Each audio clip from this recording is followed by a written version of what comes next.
Il est 7 heures. On est le mercredi 27 juin 2018. Ici Jean-Louis Magoudou. Vous écoutez le 102.3 FM Radio Centre-Ville. J'ai avec moi Jean-Étienne Dorsan. Bonjour. Bonjour Jean-Humain, bonjour à tout le monde. Bienvenue comme d'habitude à cette émission. C'est nos nouvelles apportées par Intexto, intexto.ca.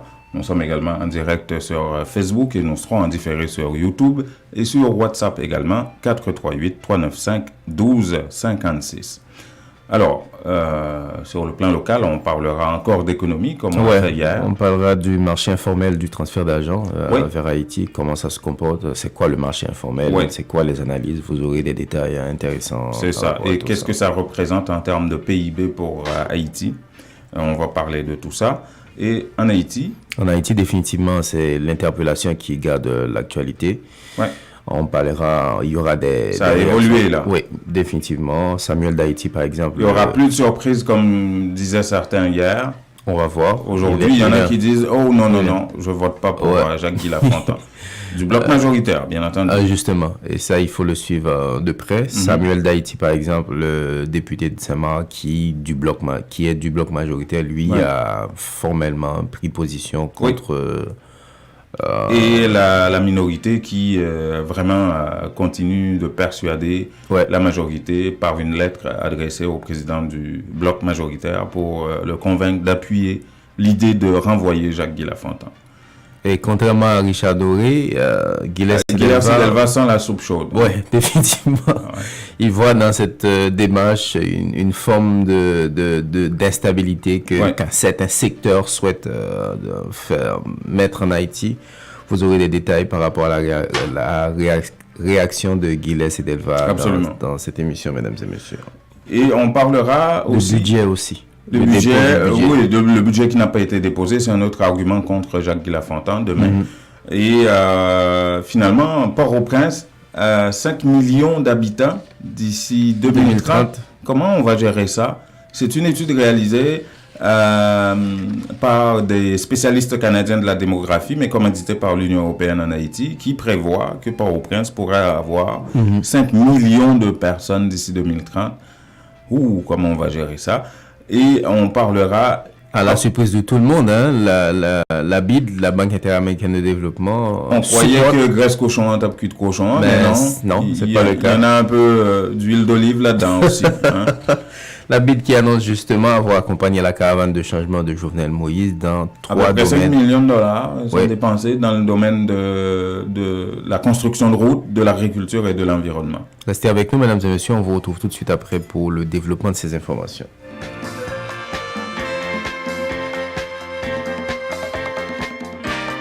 Fondation Fabienne Colas vous invite au 12e festival Haïti en folie du 25 au 29 juillet avec Dany Laferrière, gastronomie, artisanat, spectacle gratuit d'Emeline Michel, Bitova et Emmanuel Auba, Fabrice Fouzier, Wesley, défilé rara, rap créole et plus de 100 artistes. Haïti comme vous ne l'avez encore jamais vu du 25 au 29 juillet au quartier des spectacles, Parc La Fontaine et la Grande Bibliothèque. Info haïtienfolie.com, supporté par Banque TD, Patrimoine canadien, Centre des viandes FIA Senza, Magnus Poirier, Ville de Montréal et Rombard Moncourt. Les temps deviennent de plus en plus difficiles.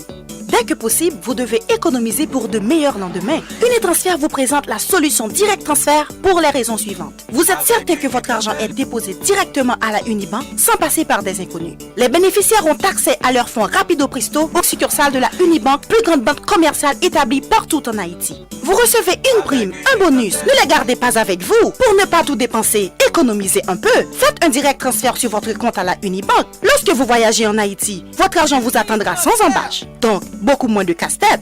Invitez vos parents et amis en Haïti à ouvrir un compte à la Unibank. Il vous sera plus facile de les encourager à économiser. Pour plus d'informations, contactez Unitransfert au 514-852-8648. Unitransfert, nous rapide, nous garantit et puis, moun ba besoin qu'on nous a fait. Comme si c'était cadeau. Moi monter, moi descendre, moi virer, moi tourner, moi aller, moi venir, moi rejoindre le côté qui vend. Bon marché, ouais, pour jouer un produit, aller moi pour haïtien, africain, avec quoi? Latino. Produit cosmétique greffe permanente, cheveux pour tresse. Non, ma chérie, bon, a fait transfert nourriture. Et l'argent pour famille, et 10 minutes pour amis. Ma chérie, bon, qui ont casse-route, fonctionner tous les jours. Manger à bon, manger à goût. L'aime baiser bon force, ma chérie, bon, mon vrai bouillon. Marché Rebo, 8632 avenue Chaumont, Anjou. Téléphone 514-493-9745. Les nouvelles d'Haïti, les nouvelles des Haïtiens de Montréal. Intexto vous les apporte tous les matins. En audio, en texte, en images, sur 4 plateformes. En direct et en simultané sur le 102.3 FM, Radio Centre-Ville, intexto.ca, sur Facebook et en différé sur WhatsApp. On prend rendez-vous tous les matins, du lundi au vendredi sur le 102.3 FM, Radio Centre-Ville.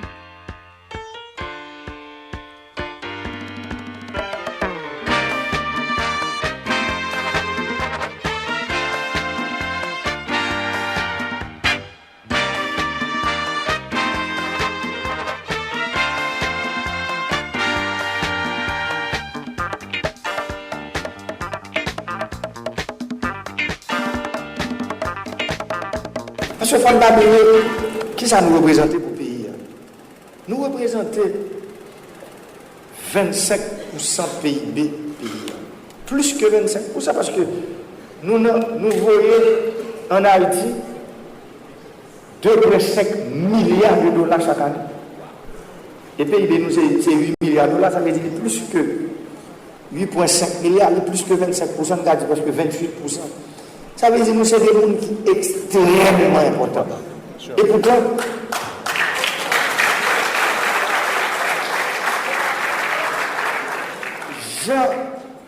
Dr. Fizi Messoud dit,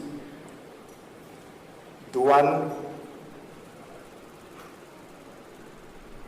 nous avons devoir et pourtant douane nous pas respecter. Est-ce que la constitution pays a bail monde qui dans la diaspora droit pour le député, pour le sénateur, pour le président? Non. Voilà, et Jovenel Moïse, le président haïtien, qui était de passage, vous vous souvenez, ici, à Montréal, en mai dernier, lors du sommet du G7, en marge du sommet du G7. Ça, c'est des déclarations qu'il a faites lors de sa rencontre avec la communauté haïtienne à La Perle retrouvée, vous vous souvenez. Qu'est-ce que la diaspora haïtienne représente en termes de PIB pour Haïti? Combien d'argent? Ça, il citait une étude de la Banque mondiale, notamment, qui parlait de 2,4, 2,6. Lui, il parle de 2,5 milliards de dollars, mais de la diaspora. Alors, depuis l'année passée, il y a un économiste haïtien, Edzer Emile, qui a mené des démarches et qui a été chercher ces informations-là en Haïti ou à l'étranger, surtout en Haïti, sur quel pays, quelle diaspora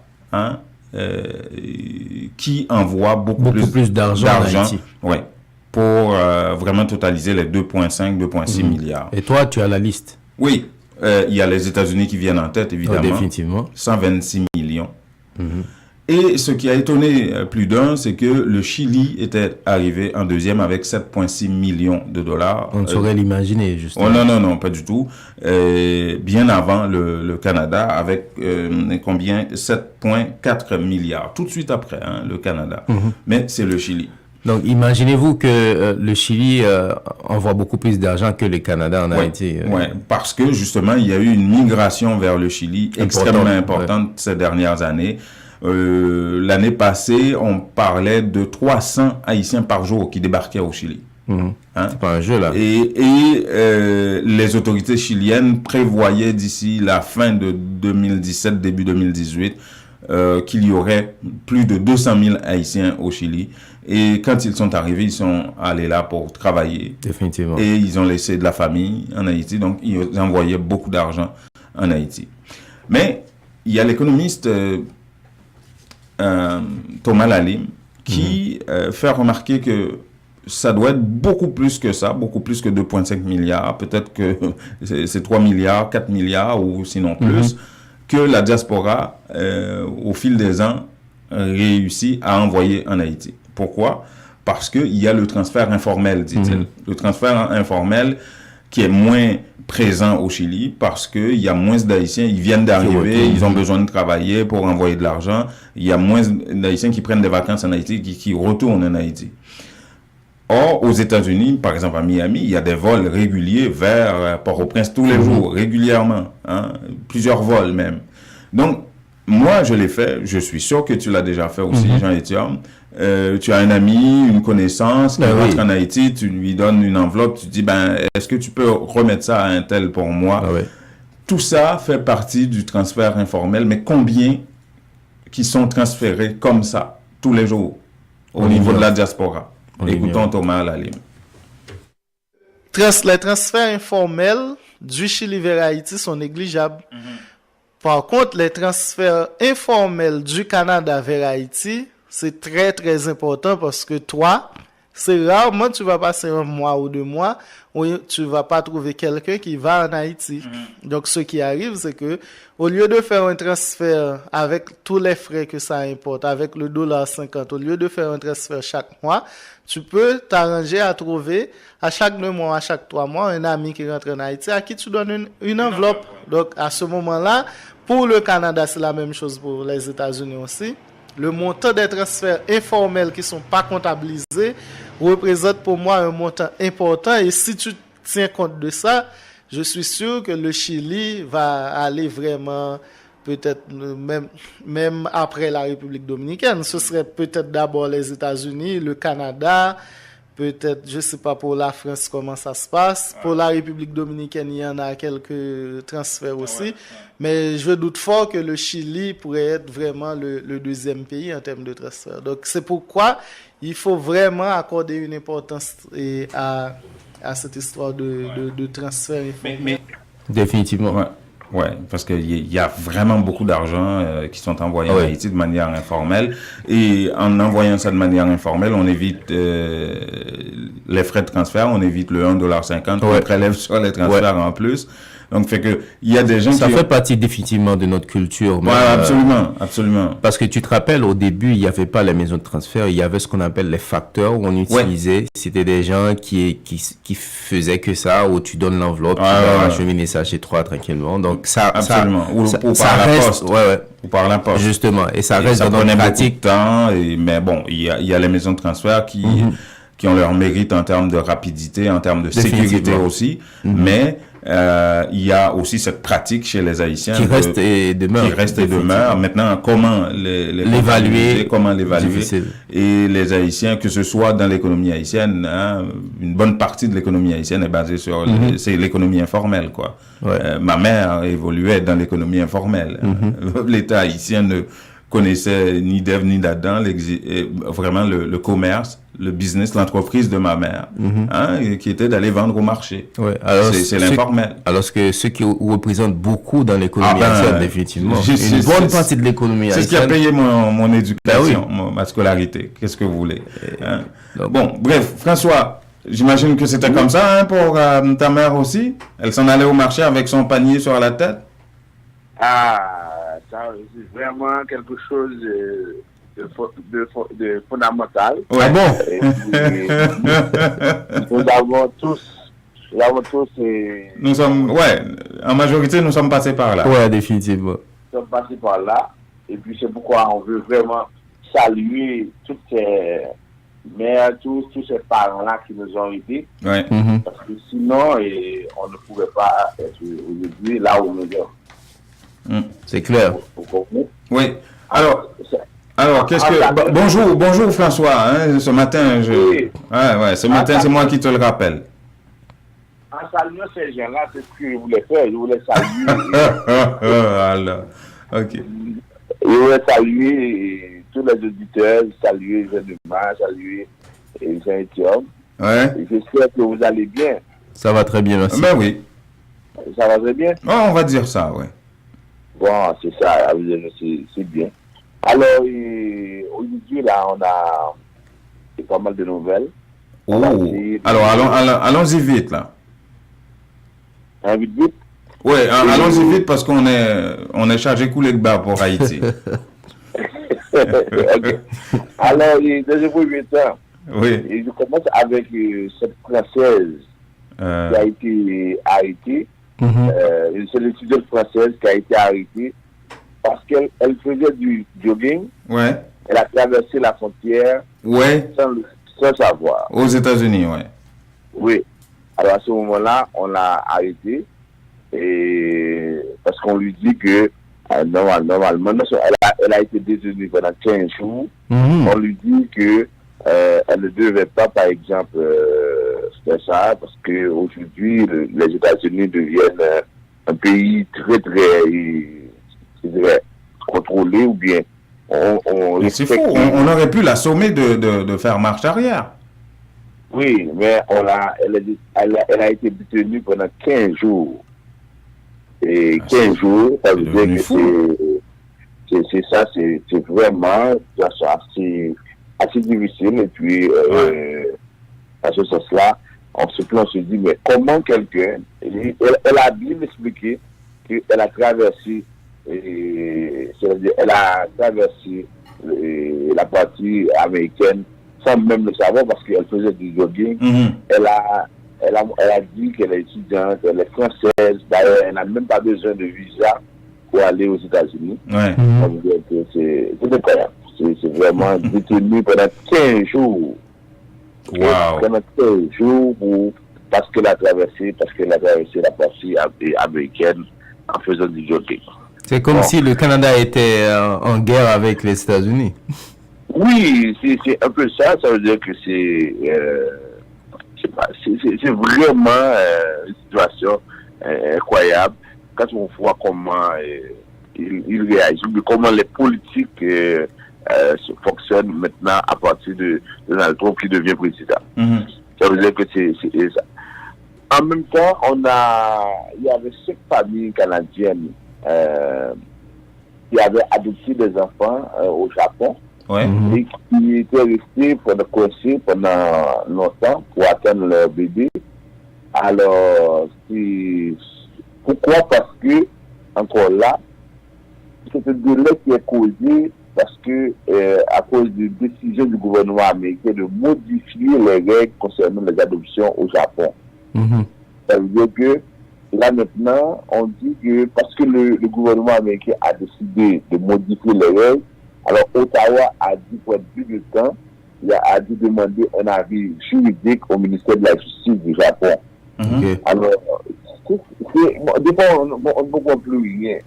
Alors, ça veut dire que ce sont des gens qui ont adopté des enfants au Japon. Et normalement, une fois qu'on a tous les papiers, on devrait pouvoir rentrer avec les bébés ou les enfants, tout ça. Ce qui arrive, ces familles-là ont dû attendre plus longtemps parce que il y a eu une décision américaine qui a bloqué, qui a dit que bon, apparemment au Japon, il faut, parce que je n'ai pas la décision avec moi, on dit que ça a été bloqué parce que il y a une décision américaine qui modifie ces règles concernant les adoptions au Japon. Et comme le Canada a appris que les États-Unis ont modifié, alors maintenant le Canada a décidé de demander un avis juridique au ministère de la Justice du Japon.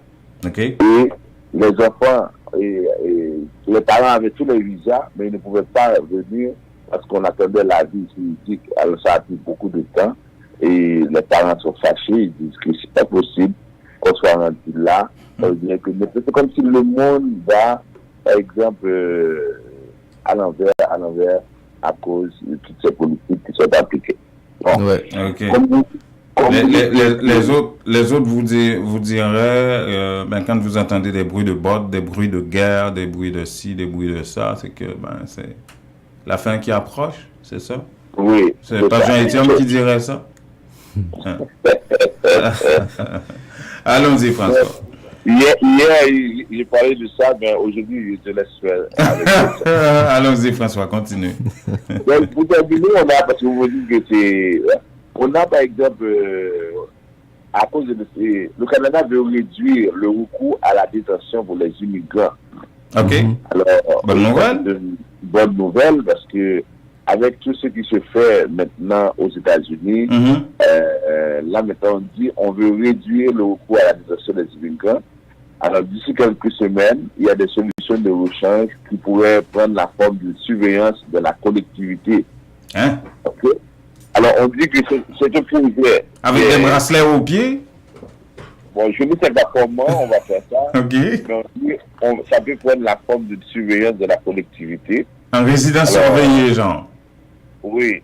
Okay. Les personnes, c'est ça. Ça veut dire que, parce qu'on trouve que ce n'est pas normal, parce qu'avec ce qui s'est fait, et puis les critiques qu'on a eues par rapport à ça, alors le Canada dit qu'on va essayer d'être plus juste, plus humain, parce que des fois, ce sont des personnes qui arrivent.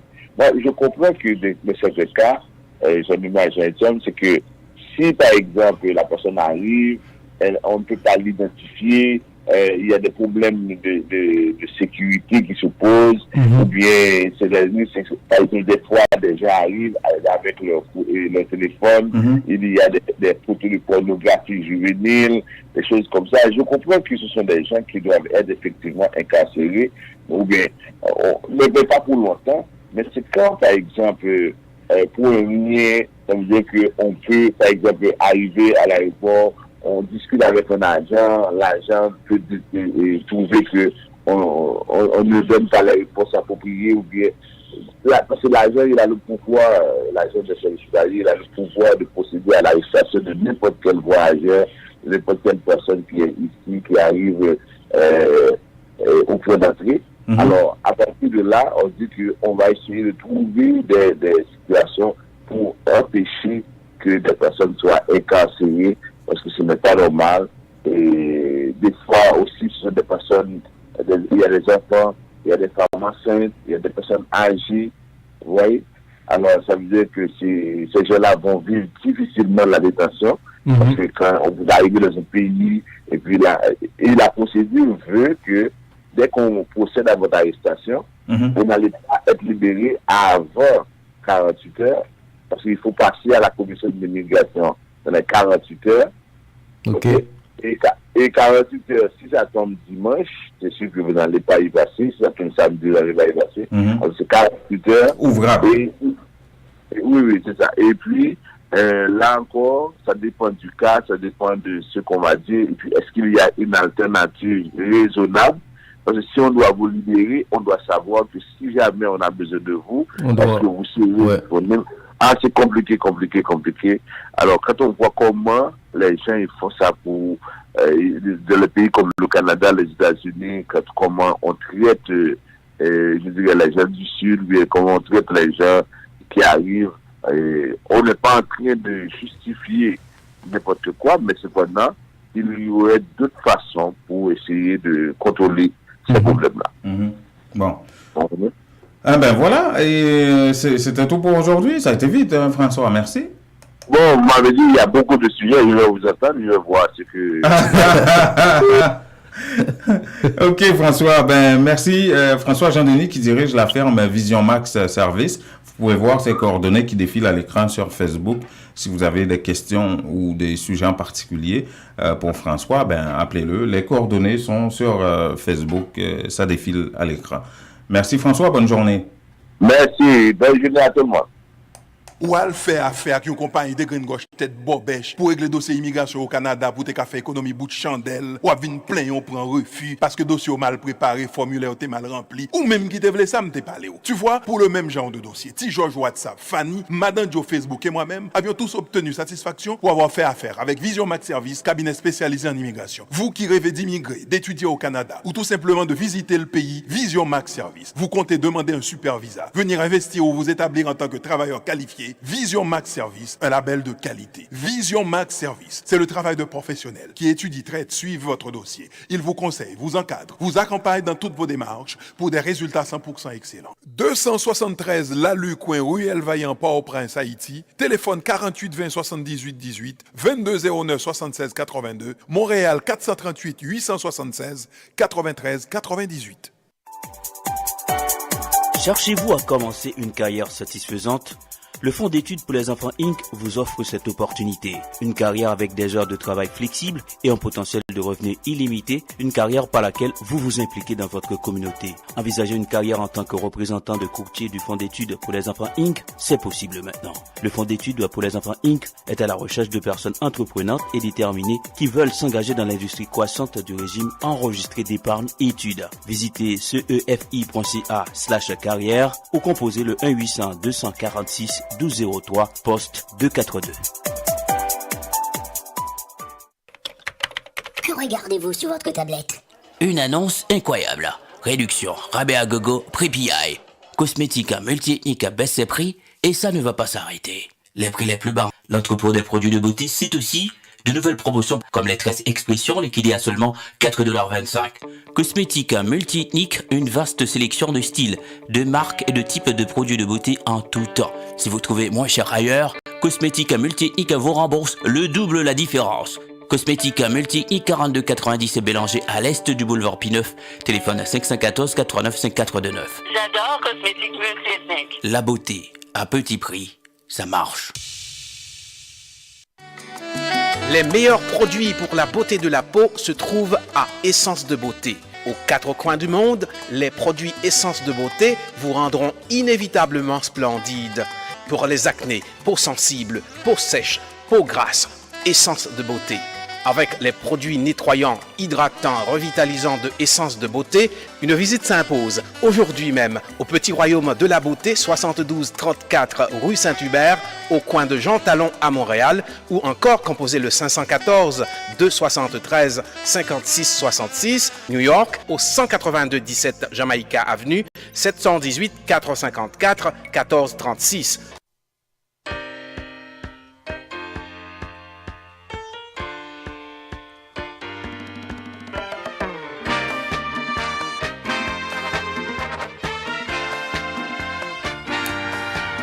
Alors, 7h27, vous écoutez le 102.3 FM, Radio Centre-Ville, à l'heure du magazine Nos Nouvelles, apporté par Intexto, intexto.ca pour toutes les nouvelles et pour savoir, pour connaître les enjeux des communautés culturelles ici à Montréal, au Québec et au Canada. Nous sommes également en direct sur Facebook et en différé sur YouTube et WhatsApp 438-395-1256. Le numéro de téléphone est affiché à l'écran aussi, là. Envoyez vos commentaires, ne vous gênez pas. Et on n'a aucun problème avec ça. Haïti. Oui, Samuel d'Haïti, le député de Saint-Marc, qui ne passe pas par quatre chemins, il va voter contre...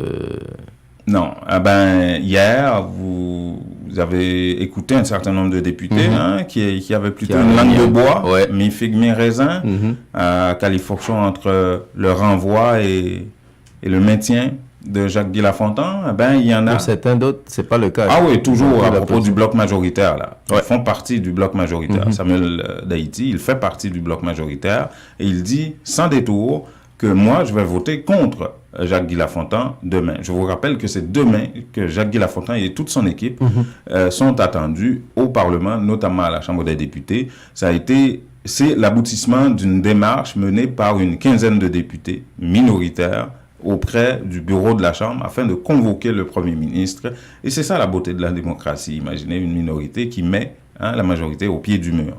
On va écouter Samuel d'Haïti. Eh bien, nous garder ensemble avec l'équipe, nous garder sous réseau dans la ville là, eh bien, la majorité de la population saint-marcoise, il y a demandé que député Saint-Marc là, lui voter contre. Étant donné que c'est moi qui représente dans le 50e là, moi pas une question de tête, moi pas une question de bloc. Là, moi je dois satisfaire la population saint-marcoise. Et c'est le premier monde qui te dit ça. Et moi consulter la population, et bien demandé, il faut que nous censurions le Premier ministre, il faut que nous votions contre, eh bien, le Premier ministre, aussi toutefois que, eh bien, séance arrivée faite jeudi 28. Ça est position pas, ça pas engagé bloc majoritaire, mais jusqu'à maintenant là, nous les blocs là ont plus ou moins vacillé, oui, pour qu'on qui côté le campé, non? Non, au fond, moi ces blocs là, ils forment des députés qui sont de des circonscriptions. Ça va dépendre de réalisation chef du gouvernement à travers la circonscription. Moi-même, en réalité de la circonscription de Saint-Marc, d'accord? Qui ici en circonscription, nous sommes capables de dire que c'est 5e commune qui va être plus l'argent dans l'État. Mais en termes de réalisation, pas gagné fait. Voilà, il a été assez clair. Hein. Il est clair là-dessus. Et moi, je t'écoute. Oui, vas-y. Non, je disais que un autre député, cette fois du groupe minoritaire, écrit une lettre pour demander justement aux autres députés du groupe majoritaire. La lettre a été adressée au bloc majoritaire formellement pour leur demander leur solidarité par rapport à cette démarche qui est de renvoyer Jacques Guy-Lafontaine comme Premier ministre parce qu'il serait non performant. Et on va écouter à ce sujet Jean-Rénal Exantus, député qui fait partie du bloc minoritaire.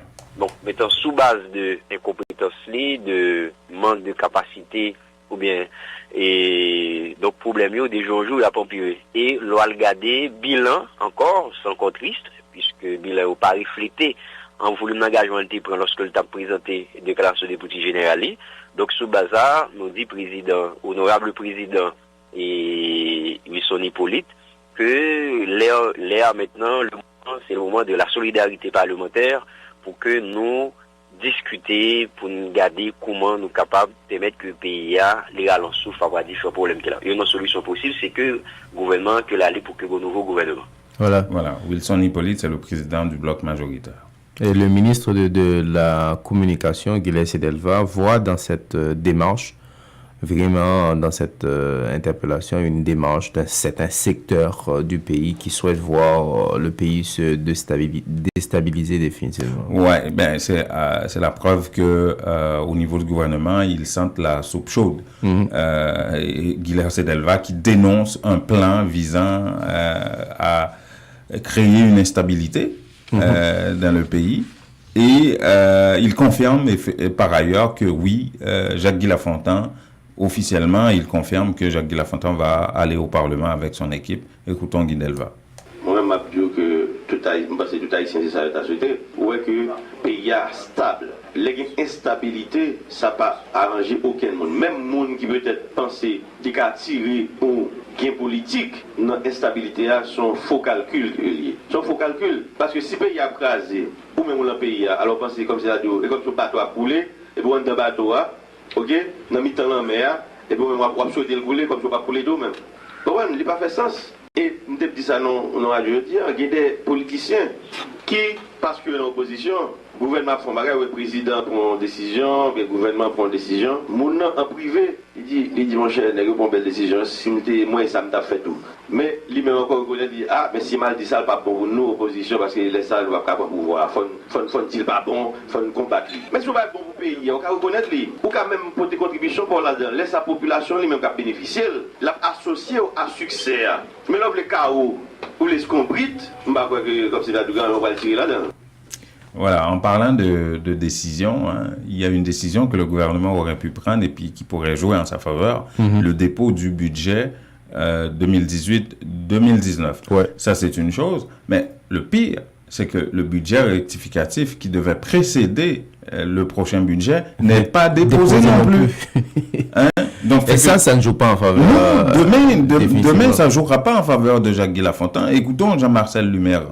La loi prévoit pour le gouvernement pour déposer le budget formel au Parlement et particulièrement à la Chambre des députés, mais les budgets rectificatifs doivent précéder les dépôts du prochain budget. Maintenant, si aujourd'hui, et jusqu'au 29, parce que le 30 c'est le délai maximal pour que le prochain budget soit déposé, le gouvernement pas déposé, moi pas en aucun cas une commission qui est capable de pour analyser le budget rectificatif pour l'exercice déjà passé, pour des crédits déjà absorbés, déjà consommés. Bon, laissons la politique et sa démocratie bancale pour parler de démographie maintenant. Oui, il faut le dire, on s'attend à 5 millions de personnes à Port-au-Prince d'ici 2030. C'est pas si loin que ça. Non. Les projections sont faites. Comment on va gérer tout ça? D'ici une dizaine d'années, sinon un petit peu plus. 5 millions de personnes seulement à Port-au-Prince parce que justement, il y a une exode d'année en année des gens des régions vers la capitale Port-au-Prince en raison de la centralisation justement de tout dans ce pays-là. Ok, ça c'est une chose. Il y avait des raisons politiques associées à ça, sous la dictature des Duvalier, ce qui a créé Cité Soleil selon plus d'un ou d'autres bidonvilles. Bref, Et c'est une étude réalisée par des spécialistes canadiens en matière de démographie, mais commanditée par l'Union européenne, qui prévoit qu'effectivement, il y aurait 5 millions de personnes à Port-au-Prince d'ici 5 ans. Et là, Vincent Degère, représentant de l'Union européenne en Haïti, tire la sonnette d'alarme et appelle Haïti, dans son ensemble, les autorités, à vraiment initier le débat sur comment est-ce qu'on va gérer ça. Je pense qu'on a fait beaucoup de travail ces derniers mois et ces dernières années qui vont déboucher sur un programme que nous, on va accompagner, un programme de l'État haïtien qui va être piloté normalement par le Premier ministre de SIAT. Et maintenant, la réflexion politique, elle peut se faire. Les paramètres sont là. Et le processus est clairement lancé. Quand on regarde Port-au-Prince aujourd'hui, l'occupation urbaine, elle a été multipliée par 7 en 35 ans. Et c'est colossal. Donc on imagine tout de suite, ce que ça veut dire en termes de surface, mais aussi ce que ça veut dire en termes de pression sur les ressources hydriques, la pollution, etc. Donc tout ça, et bien sûr aussi la co-gestion des transports qui va avec. Donc, et 5 millions, ça veut dire quoi? Ça veut dire, 2030, 200 000 logements minimum en plus. Où ça? Comment? Sur quelle modalité de construction? Sur quel permis de construction? On sait qu'il y a globalement un taux de pauvreté qui est aux alentours de 60%, en ce qui concerne la population en moyenne. Mais lorsqu'on va plus dans le détail, quand on régionalise, si je puis dire, ces chiffres, on se rend compte que on est moins pauvre, entre guillemets, si je puis dire, à Port-au-Prince qu'ailleurs sur le territoire, puisque le taux tombe à 35%, plus ou moins, on va dire, lorsqu'on parle de la zone métropolitaine de Port-au-Prince. Oui, 200 000 logements de plus, où ça on l'ignore. On l'ignore, parce que l'habitat, à Port-au-Prince en particulier, ne se fait pas sur l'étalement, il ne se fait pas en hauteur, en fait. Il n'y a pas de bloc de condos, là, des gratte-ciel qui pourraient accueillir plusieurs familles, plusieurs appartements, ou que ce soit des condos. C'est l'étalement. Chacun définit son petit lopin et fait pousser une petite cabane là-dessus, pêle-mêle, et puis ben voilà, où est-ce qu'on va les mettre, ces gens-là? Ça, c'est des questions fondamentales qu'il faut voir définitivement. Et puis, écoutez... La caravane du changement, parlons de ça. C'est confirmé que, contrairement à ce que M. Jovenel Moïse a précisé pas trop longtemps d'ailleurs ici à Montréal, mais non, la BID a... Il y a quelques semaines, oui, il disait que c'est graisse cochon comme coup de cochon. Mais c'est pas le cas apparemment. Non, parce qu'il y a la BID qui accompagne sa caravane de changement et qui a déjà dépensé environ 5 millions de dollars dans 3 domaines. La construction de routes dont il a parlé, Jovenel Moïse, l'agriculture et l'environnement. Écoutons Diego Cha. C'est principalement 4 tronçons dans le sud, donc Carrefour Charles Corail, 7 km de reprofilage, Carrefour aux Avocats Pestel, 11 km de reprofilage, Baradère Cavaillon, 23 km, Transmaniche, c'est 87 km de reprofilage également. Le chef des opérations de la BID en Haïti, Gilles Damet, informe pour sa part que 130 millions de gourdes ont été alloués au ministère de l'Environnement pour le financement de projets dans ce secteur. Nous avons appuyé le financement d'une campagne de reboisement du ministère de l'Environnement autour du pic Macaya, également appuyé des chantiers que le ministère de l'Environnement a pour conserver les sols du parc Macaya. S'agissant de l'agriculture, ce sont plus de 500 millions de gourdes qui ont été mobilisés. Ces fonds ont été utilisés pour financer des projets dans 3 sous-secteurs de l'agriculture, selon Gilles Damet. Ces engagements concernent 3 sous-secteurs de l'agriculture. Le premier, c'est la conservation, la protection des infrastructures en aval, les routes, les périmètres irrigués. Le deuxième sous-secteur, c'est l'acquisition d'équipements pour les pêcheurs. Le troisième sous-secteur, c'est la protection sanitaire en général. Et nous sommes engagés à financer une campagne de dératisation dans l'Artibonite. Et on va rester dans ce même chapitre. Imaginez-vous que, alors que le président continue à dire qu'ils n'ont rien reçu, et puis la BID confirme qu'ils ont 40 millions qui seraient disponibles pour Haïti, néanmoins certaines conditions, en fait. Il a raison sur un point, parce que les 40 millions ne sont pas décaissés encore. Oui, parce qu'il y a des conditions. Oui, parce qu'il y a des conditions, et les conditions sont liées justement à des résultats positifs en termes de déficit, en termes de bonne gestion, en termes de ci, en termes de ça, Et si tout va bien d'ici la fin de l'année fiscale en Haïti, donc prévu pour la fin du mois de septembre. C'est dans 2 mois, hein? Oui, à peu près. Et la BID devrait décaisser 40 millions de dollars au gouvernement. Et là, on comprend mieux pourquoi le gouvernement n'arrête pas de rappeler, de souligner qu'il faut qu'il arrête de subventionner le prix de l'essence pour pouvoir justement récupérer, garder un certain nombre de montants et afin de montrer à la BID que oui, nous avons une bonne gestion, oui, nous avons un déficit vraiment qui a été réduit et tout ça, afin d'aller chercher 40 millions auprès de la BID. Écoutons le représentant de la BID parler du montant qui est disponible pour Haïti. C'est Cordo Echebarria. Voilà. Les conditions sont liées, je dirais, aux objectifs fiscaux que le pays a accordés avec le Fonds monétaire international, c'est-à-dire objectifs de déficit, objectifs aussi d'augmentation de revenus, objectifs de réformes dans le secteur énergie. Et ce sont des conditions que le gouvernement a accordées avec les fonds monétaires et dans ces cas, la BID reprend ces conditions et les conditions sont liées à ce soutien budgétaire de 40 millions de dollars. C'est prévu un seul décaissement à la fin de l'année fiscale de façon qu'on peut approuver le soutien budgétaire. On est en train de faire ce soutien budgétaire en un temps record et c'est à peine 4 mois qu'on a commencé à faire et on doit approuver et on serait disponible à faire le décaissement seulement à la fin du mois de septembre, que c'est la fin de l'année fiscale. Voilà. Hein, on espère que des conditions assez sérieuses là. Ouais, j'espère que vraiment que ces 2 mois vont suffire pour qu'on puisse aboutir à ce processus de décaissement. C'est pas beaucoup dans 2 temps quand même. Non, mais c'est pour ça que le gouvernement, parce que bon, il y a une situation économique assez difficile là, notamment la gourde ne se porte pas bien, se déprécie de plus en plus. On parle de plus de 68 gourdes pour $1. Et le ministre de la Communication, hier, a essayé, Guilherme Sedelva, a essayé de fourrer dans la tête de tout le monde que, ah non, ça s'améliore, la gourde s'apprécie de plus en plus, c'est plus 68 gourdes. Et quand les journalistes ont voulu lui faire comprendre le contraire, il n'était plus aussi calme que d'habitude. Non, moi, je dans dernier tranche. Dans les derniers 2 mois passés là, gagné ou amélioration qui fait good là, ça c'est pas moi qui dis. Si nous voulons démentir techniciens, que c'est dans BRH, que c'est dans le ministère des Finances, bon, sinon même nous avons donné pour dire le contraire. Bah donner non, attendez, nous n'avons pas donné, même moi dis nous, selon information que nous gagnons de autorités qui concernent yo, nous que c'est pas mouvement ça qui fait, c'est mouvement contraire là qui fait, au contraire. Et au contraire, non, et pas normal, ou non, dernièrement là, il commence à apprécier. Ok, moi, je vais relayer ça que moi connais de autorité qui compétent. Même si nous gagnons, on l'a donné, non, mais nous, al-Baili, ok. Voilà.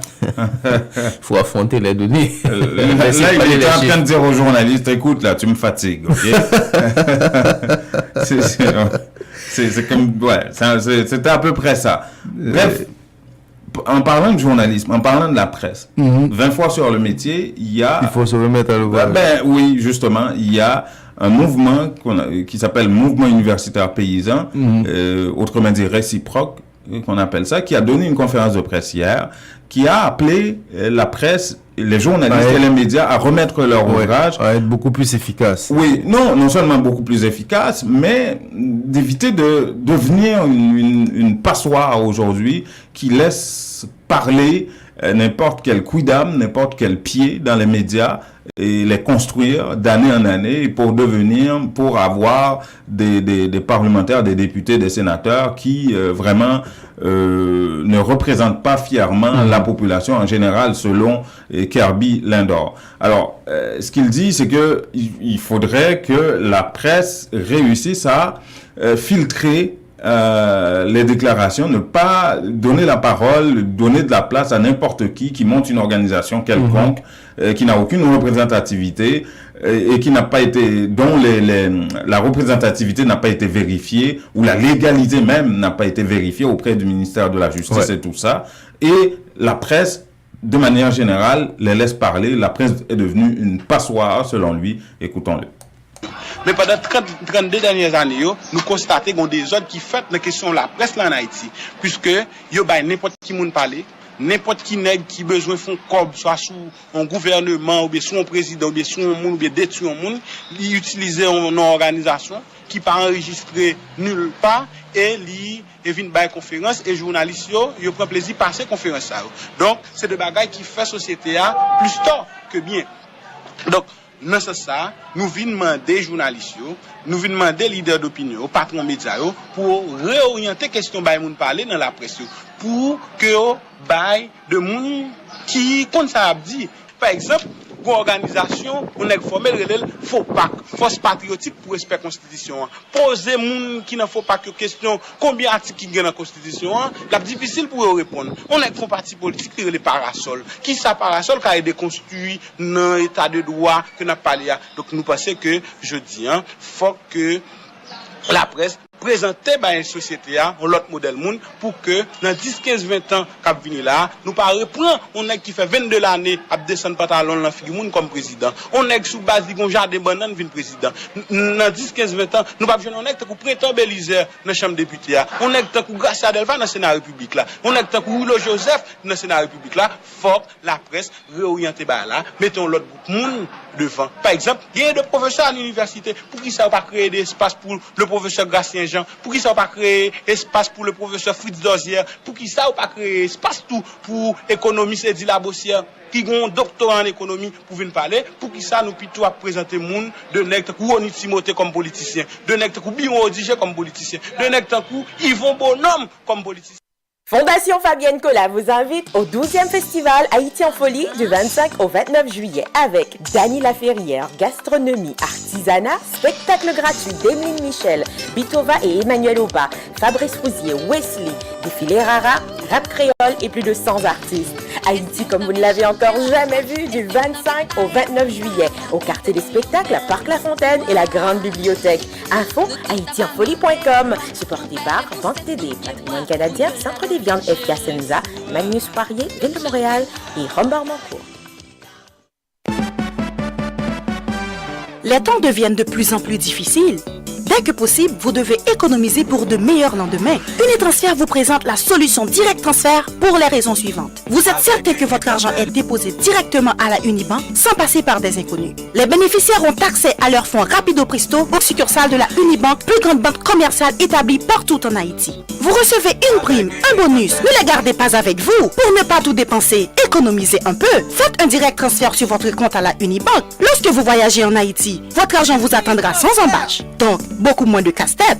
Invitez vos parents et amis en Haïti à ouvrir un compte à la Unibank. Il vous sera plus facile de les encourager à économiser. Pour plus d'informations, contactez Unitransfert au 514-852-8648. Unitransfert, nous rapide, nous garantit et puis, nous pas besoin qu'on nous a fait.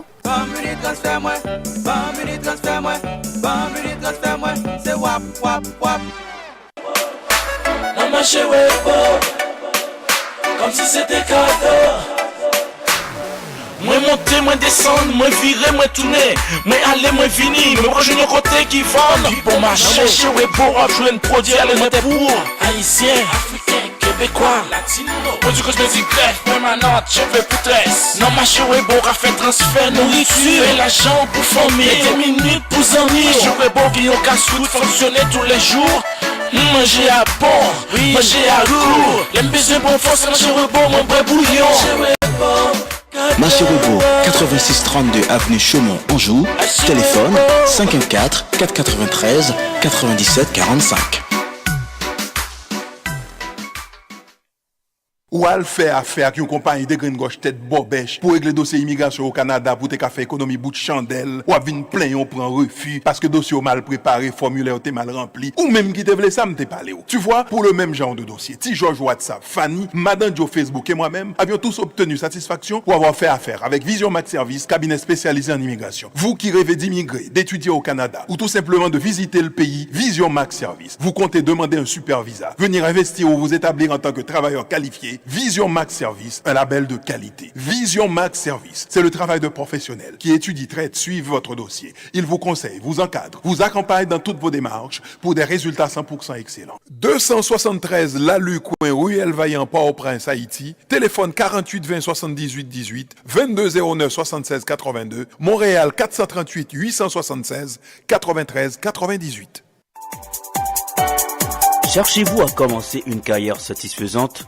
Le Fonds d'études pour les enfants Inc. vous offre cette opportunité. Une carrière avec des heures de travail flexibles et un potentiel de revenus illimité. Une carrière par laquelle vous vous impliquez dans votre communauté. Envisager une carrière en tant que représentant de courtier du Fonds d'études pour les enfants Inc. C'est possible maintenant. Le Fonds d'études pour les enfants Inc. est à la recherche de personnes entreprenantes et déterminées qui veulent s'engager dans l'industrie croissante du régime enregistré d'épargne et études. Visitez cefi.ca/carrière ou composez le 1-800-246 1203 poste 242. Que regardez-vous sur votre tablette? Une annonce incroyable. Réduction, rabais à gogo, prix PI. Cosmétique multi-ethnique baisse ses prix et ça ne va pas s'arrêter. Les prix les plus bas. L'entrepôt des produits de beauté, c'est aussi de nouvelles promotions comme les tresses expression liquidées à seulement 4,25 $. Cosmétique multi-ethnique, une vaste sélection de styles, de marques et de types de produits de beauté en tout temps. Si vous trouvez moins cher ailleurs, Cosmétique multi-ethnique vous rembourse le double la différence. Cosmétique multi-ethnique 4290 et Bélanger à l'est du boulevard P9. Téléphone 514 89 5429. J'adore Cosmétique multi-ethnique. La beauté à petit prix, ça marche. Les meilleurs produits pour la beauté de la peau se trouvent à Essence de Beauté. Aux quatre coins du monde, les produits Essence de Beauté vous rendront inévitablement splendide. Pour les acnés, peau sensible, peau sèche, peau grasse, Essence de Beauté. Avec les produits nettoyants, hydratants, revitalisants de Essence de Beauté, une visite s'impose aujourd'hui même au Petit Royaume de la Beauté, 72 34 rue Saint-Hubert, au coin de Jean Talon à Montréal, ou encore composez le 514 273 56 66, New York, au 182 17 Jamaica Avenue, 718 454 14 36.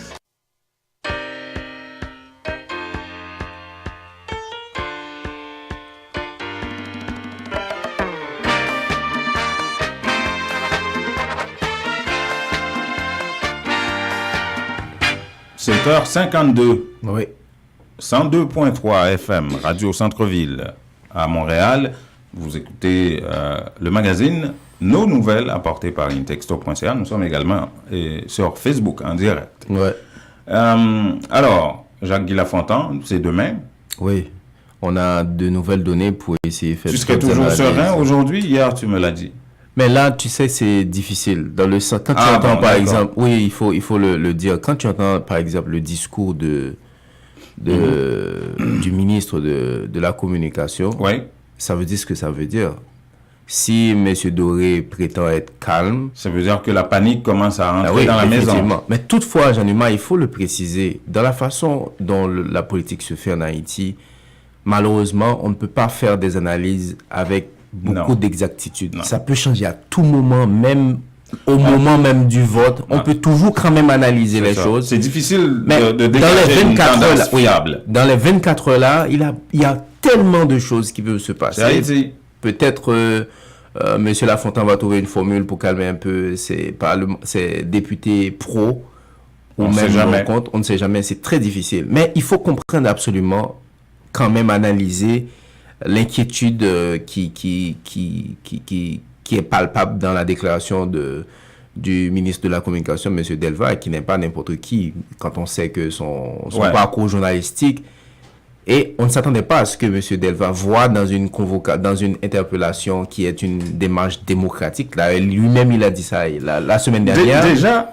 Et il voit dans ça une formule pour un certain secteur de déstabiliser le pays. On ne comprend pas vraiment de quoi il parle. Enfin, bref, déstabiliser le pays, ça veut dire renvoyer le Premier ministre. Parce que ce qui arrive, c'est que si on renvoie demain le Premier ministre, ça va être... On risque d'avoir un Premier ministre qui va gérer les affaires courantes, parce que dans l'histoire politique de cette démocratie à l'haïtienne, assez souvent, on retrouve des premiers ministres qui font quoi, 3 mois, 4 mois, 5 mois, au maximum 1 an, et pour des raisons politiques, des fois, c'est le président même qui passe la commande au Parlement de renvoyer son poulain. Ouais. Et comme c'était le cas pour le Premier ministre de l'OPL, Ronnie Smart. Oui, la liste peut être longue. La liste peut être longue. Ça, ouais. Et qui avait passé vraiment beaucoup de temps à gérer les affaires courantes. À un moment donné, il dit, oh, écoutez, moi, j'ai pas que ça à faire, gérer vos affaires courantes, et puis qui ne court même pas, et je vais m'en aller. Bref, il y a un risque que ça traîne pour trouver un autre Premier ministre. Entre-temps, ce Premier ministre Jacques-Guy Lafontaine n'aurait pas les coups des franches pour agir ou initier ou exécuter un certain nombre de décisions. Et là, il y a un petit risque d'instabilité, effectivement. Mais quand Guy Delva parle d'instabilité politique, c'est pas comme si demain matin, il allait y avoir des manifestations, 200 000, 500 000 personnes dans les rues à casser des vitres de voitures, à lancer des pierres ou des choses comme ça. C'est pas de ça qu'on parle, là. Mais les démarches comme ça aussi, Jean-Numa, c'est pas des démarches illégales, c'est la démocratie qu'on fait. Et c'est prévu, c'est pas, je comprends pas pourquoi on doit parler d'instabilité dans des cas comme ça, de toutes les façons. Il faut voir aussi la démarche de ces députés minoritaires qui ont pris la décision d'écrire au groupe majoritaire pour demander leur s'il y en a qui ont du succès actuellement, c'est cette quinzaine de députés. Oui, définitivement, minoritaires. Qui vraiment ont pris les règlements intérieurs de la Chambre des députés au bon en initiant cette démarche auprès du bureau et forçant la commission, enfin, comment ils appellent ça, les présidents, les présidents des commissions, à justement convoquer, interpeller le Premier ministre Jacques-Guy Lafontaine. Et aujourd'hui, qu'est-ce qui arrive? Ils ont réussi à convaincre des députés qui font partie de la majorité à retrouver leur rang. Et tout ce qu'on peut dire vraiment, tout n'est pas gagné des deux côtés, que ce soit du côté des parlementaires ou de M. Lafontaine lui-même. Il y a beaucoup de choses à attendre dans les 24 heures. Absolument. 57, merci. Oui, on vous retrouve demain 7h pour une autre édition. Merci, au revoir.